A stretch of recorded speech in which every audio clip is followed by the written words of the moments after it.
दोस्तों टिकटॉक आने के बाद से चुड़ैल जैसे दिखने वाली लड़कियां भी मेकअप करके पापा की परियां बन जाती है। इतना ही नहीं बल्कि ममा के मगरमच्छ भी रूप बदलने में माहिर हो चुके हैं। लेकिन क्या आपको पता है इन मेकअप के प्रोडक्ट को फैक्ट्री में आखिर कैसे और क्या क्या मिलाकर बनाया जाता है? और क्या आपको पता है आपकी फेवरेट डेयरी मिल्क में कौन कौन से जानवर का मांस मिलाया जाता है? अगर नहीं पता तो आज का वीडियो पूरा लास्ट तक देखना, क्योंकि दोस्तों आज के वीडियो में हम आपको डेली लाइफ में इस्तेमाल होने वाली ऐसी चीजें फैक्ट्री में बनते हुए दिखाएंगे जिसकी जानकारी हर किसी को होनी चाहिए। दोस्तों ये वीडियो हमने बड़ी मेहनत करके बनाई है, इसलिए हमारे वीडियो को छोटा सा लाइक करके चैनल को सब्सक्राइब कर लो। चलिए शुरू करते हैं। Pond's powder making. दोस्तों गर्मियों के मौसम में लड़के हों या लड़कियां, हर कोई पाउडर का इस्तेमाल तो करता ही है, लेकिन आज देख लीजिए पत्थरों को तोड़कर पाउडर कैसे बनाया जाता है। दोस्तों पॉन्ड्स पाउडर बनाने के लिए सबसे पहले बड़े बड़े पहाड़ों को तोड़कर और खान खोद के सोपस्टोन को निकाल लिया जाता है। सोपस्टोन में क्लोराइड, कार्बोनेट और टाल्क जैसे एलिमेंट मौजूद होते हैं, इसलिए इससे बनने वाले पाउडर को टैल्कम पाउडर कहते हैं। सबसे पहले तो इन पत्थरों को निकाल के फैक्ट्री में लाया जाता है। उसके बाद ग्राइंडर से इन पत्थरों को छोटे छोटे टुकड़ों में तोड़ा जाता है। फिर कन्वेयर बेल्ट की मदद से खराब पत्थरों को अलग कर लिया जाता है और फिर इन टुकड़ों को मिक्सिंग मशीन में पीस कर बिल्कुल बारीक पाउडर बना लिया जाता है। इसके बाद पाउडर को छलनी वाली मशीन में डालकर छाना जाता है ताकि पाउडर में मौजूद कंकड़ वगैरह अलग हो जाए। इसके बाद इस चिकने पाउडर को दूसरी मशीन में डालकर उसमें फ्रेग्रेंस और मिंट के अलावा भी और भी कई केमिकल इंग्रेडिएंट्स मिक्स किए जाते हैं। अब फाइनली पाउडर रेडी होने के बाद पाउडर को इस पैकिंग मशीन में डाल दिया जाता है। ये ऑटोमेटिक मशीन पाउडर को बिल्कुल बराबर मात्रा में इन डिब्बों में भर के पैक कर देती है। तो भाई साहब इस तरह से आपका पॉन्ड्स पाउडर आपको चमकाने के लिए रेडी हो जाता है। Dairy milk chocolate making. दोस्तों जब भी चॉकलेट की बात आती है तो सबसे पहले नाम आता है हम सबकी फेवरेट कैडबरी डेयरी मिल्क। लेकिन दोस्तों समय समय पर ये न्यूज हमारे सामने आती रहती है कि डेयरी मिल्क में सुअर का मांस मिलाया जाता है। क्या ये सच है? इस बात की सच्चाई आज हम आपको बताएंगे। लेकिन क्या आपको पता था कि डेयरी मिल्क को शराब के अल्टरनेटिव में बनाया गया है? जी हाँ, मतलब शराब छोड़ो और डेयरी मिल्क खाओ। देखिए दोस्तों कैडबरी चॉकलेट बनाने के लिए सबसे पहले तो घाना देश से कोको बीन्स मंगवाई जाती हैं। इसके लिए घाना देश के कोको लाइफ फाउंडेशन में काम करने वाले लोग पहले तो पेड़ों से बेस्ट क्वालिटी के कोको फल निकाल लेते हैं और फिर उन्हें तोड़कर कोको बीन्स बाहर निकाल लेते हैं। इसके बाद कोको बीन्स को अच्छी तरह सुखाकर फैक्ट्री में भेज दिया जाता है। फैक्ट्री में लाने के बाद इनकी सफाई करके सबसे पहले इनकी रोस्टिंग की जाती है। रोस्टिंग करने के बाद इनको ग्राइंडर में डाल के बारीक पाउडर बना लिया जाता है। अब इस पाउडर में फ्रेश क्रीम और शुगर मिलाई जाती है ताकि ये कड़वा कोको पाउडर मीठा बन जाए और फिर इसे अच्छी तरह से मिक्स करके पेस्ट बना लिया जाता है। इसके बाद इस पेस्ट का वैक्यूम ओवन की मदद से वापस पाउडर बना लिया जाता है। अब आप सोच रहे होंगे इसे दोबारा पाउडर क्यों बनाया गया? दोस्तों पाउडर से लिक्विड और लिक्विड से पाउडर, इस प्रोसेस को 3 मर्तबा किया जाता है, क्योंकि इस प्रोसेस को जितनी ज्यादा मर्तबा किया जाएगा उतना ही बढ़िया टेस्ट आएगा। और इसी प्रोसेस के दौरान इसमें कोको बटर और सीक्रेट रेसिपी भी मिला दी जाती है। अब फाइनली इस रेडी पेस्ट को सांचों में डालकर 40 मिनट तक फ्रीज किया जाता है। लेकिन पैकिंग करने से पहले दुनिया के सबसे माहिर टेस्टर और कंप्यूटर की मदद से इन चॉकलेट की टेस्टिंग की जाती है। टेस्ट में पास होने के बाद ही इनकी पैकिंग की जाती है। जी हाँ दोस्तों ये बिल्कुल सच है, चॉकलेट में गाय का मांस मिलाया जाता है। कैडबरी कंपनी ने खुद ही ये कहा है कि हमारे चॉकलेट में गाय का मांस होता है, लेकिन जो भी चॉकलेट इंडिया में बनते हैं उनमें मांस नहीं मिलाया जाता।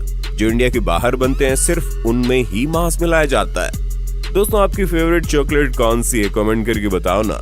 Lipstick making. अगर आप एक महिला हो या आपके घर में कोई महिला है तो ये पता होना आपके लिए बहुत जरूरी है कि लिपस्टिक आखिर फैक्ट्री में कैसे बनती है।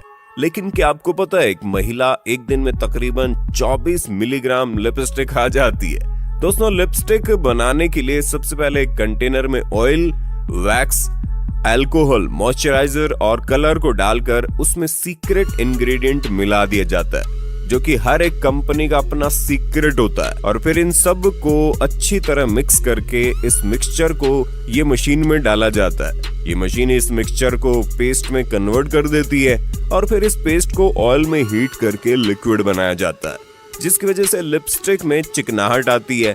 और अब फाइनली इस लिक्विड को इस ऑटोमेटिक मशीन से लिपस्टिक के सांचों में भरा जाता है। ये लिक्विड थोड़ी देर में जम जाता है, जिसके बाद इन सांचों में लिपस्टिक के बॉडी कवर को लगाकर प्रेस किया जाता है, जिसकी वजह से लिपस्टिक बॉडी कवर में फंस जाती है और फिर लिपस्टिक पर आउटर कवर लगाकर कैप लगा दिया जाता है। इस तरह से लिपस्टिक पूरी रेडी हो जाती है। Toothbrush making. दोस्तों, शायद ही ऐसा कोई इंसान होगा जिसे अपना मुंह साफ रखना पसंद नहीं होगा। दोस्तों, हम लोग ब्रश से अपने दांत तो डेली साफ करते हैं, लेकिन हमें पता नहीं होता है कि ये टूथब्रश फैक्ट्री में आखिर कैसे बनते हैं। देखिए दोस्तों, टूथब्रश बनाने के लिए सबसे पहले इन प्लास्टिक के छोटे छोटे दानों को एक वैक्यूम पाइप की मदद से ये मशीन अंदर खींच लेती है। फिर ये मशीन इन दानों को हीट करके सांचों की मदद से टूथब्रश की बॉडी बनाकर बाहर निकालती जाती है। ये मशीन हर 35 सेकंड में 10 और हर 24 घंटे में 27,000 ब्रश की बॉडी बना देती है। अब इन बॉडी पर नायलॉन फाइबर लगाने के लिए इन्हें दूसरी मशीन में डाला जाता है। ये ऑटोमेटिक मशीन ब्रश के हर एक होल में 24 नायलॉन फाइबर लगाते जाती है, यानी एक ब्रश में टोटल 1300 नायलॉन फाइबर होते हैं, क्योंकि एक ब्रश में 56 होल होते हैं। इसके बाद ब्रश को ट्रिमिंग मशीन से गुजारा जाता है, जिससे नायलॉन फाइबर की फिनिशिंग करके इन्हें अलग अलग शेप दिया जाता है और फिर इन टूथब्रश की पैकिंग करके इन्हें मार्केट में भेज दिया जाता है। दोस्तों, अब जब टूथब्रश की बात चल रही है तो जरा टूथपेस्ट फैक्ट्री में कैसे बनता है ये भी देख लीजिए। दोस्तों, आज हम आपको कोई ऐसा वैसा नहीं बल्कि डाबर रेड टूथपेस्ट कैसे बनता है, उसमें क्या क्या मिलाया जाता है, सब कुछ दिखाएंगे। क्योंकि जब कंज्यूमर फॉर्म ने बहुत सारे पॉपुलर टूथपेस्ट को लेकर उन पर बहुत सारा टेस्ट किया, तो सारी टेस्टिंग के बाद जो रिजल्ट आया उसमें डाबर रेड टूथपेस्ट नंबर 1 पर आया।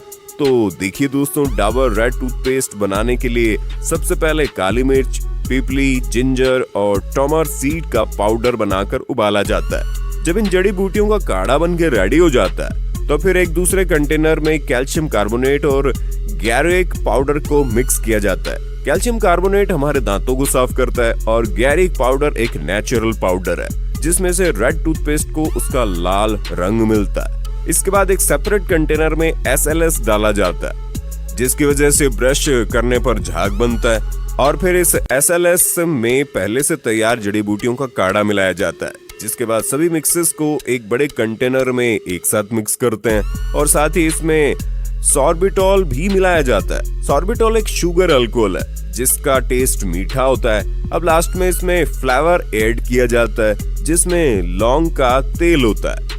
तो दोस्तों, ये लो हमारा natural Dabur red toothpaste ready हो चुका है। अब इस पेस्ट को इन खाली ट्यूब में भरा जाएगा और पैकिंग कंप्लीट करके ये पेस्ट आ जाता है मार्केट में हमारे दांतों की सफाई करने। Match sticks making. दोस्तों, आज भी लाइटर से ज्यादा माचिस का इस्तेमाल किया जाता है, तो चलिए जानते हैं फैक्ट्री में आखिर माचिस बनती कैसे है। दोस्तों, माचिस बनाने के लिए सबसे पहले पेड़ों के टुकड़ों को इस रोटेटिंग मशीन में लगातार पतली पतली परत बनाई जाती है और फिर इन सारी परत के टुकड़ों को एक साथ जमा करके इस मशीन की मदद से माचिस की तिल्लियों के साइज में काट लिया जाता है। ये मशीन 1 मिनट में 10,000 से ज्यादा माचिस की तीलियां काट लेती है। उसके बाद सारी तीलियों को जमा करके एक शेकिंग मशीन में डाल दिया जाता है। इस मशीन में बहुत सारे होल्स होते हैं। ये मशीन हिलते हुए खराब और टूटी फूटी तीलियों को इन्हीं होल से नीचे गिराती जाती है। इसके बाद इन तीलियों को हार्ड बनाने के लिए इसे इस मशीन में बगैर हवा के गर्म किया जाता है। और अब बारी आती है जलने वाला मसाला रेडी करने की। इस मसाले को पैराफिन वैक्स कहते हैं, जिसे बनाने के लिए एक मिक्सचर में जिलेटिन कैप्सूल, फास्फोरस और पोटेशियम क्लोराइड को मिक्स किया जाता है, जिसमें जिलेटिन का काम होता है इस मसाले को तीलियों पर चिपकाए रखना। फास्फोरस का ये काम होता है कि जैसे उसे किसी सतह पर रगड़ा जाता है तो वो जल उठता है, और पोटेशियम जलने के लिए ऑक्सीजन की सप्लाई करता है। इन तीनों को अच्छी तरह मिक्स करके इसमें लाल कलर मिलाया जाता है। इस तरह से पैराफिन वैक्स रेडी हो जाता है और फिर इस मसाले को माचिस की तीलियों पर लगाने से पहले माचिस की तीलियों को अमोनियम नाइट्रेट में डुबोया जाता है। ताकि माचिस की तीलियां मसाले के खत्म होने के बाद भी जलती रहें। और अब इन माचिस की तीलियों को गर्मा गर्म मसाले में डुबो कर निकाला जाता है। मसाला लगने के बाद इन्हें अच्छी तरह सुखा लिया जाता है। लेकिन अभी माचिस का बॉक्स बनाना बाकी है। माचिस का बॉक्स बनाने के लिए कार्डबोर्ड की कटिंग करके इन पर कंपनी की प्रिंटिंग की जाती है। इसके बाद ये मशीन इन पर लैमिनेशन करके फ्रिक्शन वाला पार्ट लगाती जाती है, जिस हिस्से पर माचिस को रगड़ के जलाया जाता है और फिर इसकी कटिंग करके आउटर बॉक्स बनाती जाती है। इसके बाद बारी आती है इनर बॉक्स की, कि इसे बनाने के लिए कार्डबोर्ड के रोल को मशीन में लगा दिया जाता है, जिसके बाद ये मशीन ऑटोमेटिक इनर बॉक्स बनाती जाती है। ये मशीन 1 घंटे में 50,000 माचिस के बॉक्स बना देती है।